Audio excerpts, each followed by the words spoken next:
పెద్దమంగర మండలం BRS party office Errabelli Dayakar Rao వ్యక్తిగత సహాయకులు చిలుక టైటాస్ చనిపోయినందున వారి పార్థివ దేహాన్ని పూలమొరలు వేసి నివాళులర్పించి వారి భార్య సుజాత కుమార్తెలు ప్రత్యూష ప్రసన్నను పరామర్శించి సానుభూతి వ్యక్తం చేసి వారు చేసిన సేవలను గుర్తు చేసుకుని వారు మరణించడం బీఆర్ఎస్ పార్టీకి తీరని లోటని మండల బీఆర్ఎస్ పార్టీ అధ్యక్షులు ఈదురు ఐలయ్య అన్నారు. ఈ కార్యక్రమంలో పాల్గొన్న వారు పాలకుర్తి దేవస్థానం మాజీ చైర్మన్ వెనుకదాసుల రామచంద్రయ్య శర్మ, మండల పార్టీ ప్రధాన కార్యదర్శి శ్రీరామ్, సంజయ్, మండల నాయకులు శ్రీరామ్, సుధీర్, దుంపల,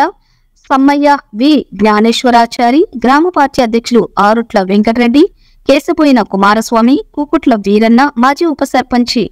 మొర్రిగడుదుల శ్రీనివాస్, మాజీ ఎంపీటీసీ బక్కమ్మ, మాజీ వార్డు సభ్యుడు తంతాలపల్లి జనార్దన్, మండల ఎస్సీసెల్ చిలుక భిక్షపతి, యువజన నాయకులు కేశపోయిన సుభాష్, మందపూరి సతీష్, బొల్లు సతీష్, కేశపోయిన సోంబాబు, శ్రీరామ్, నవీన్ తదితరులు పాల్గొన్నారు. రిపోర్టర్ పద్రియాచార్.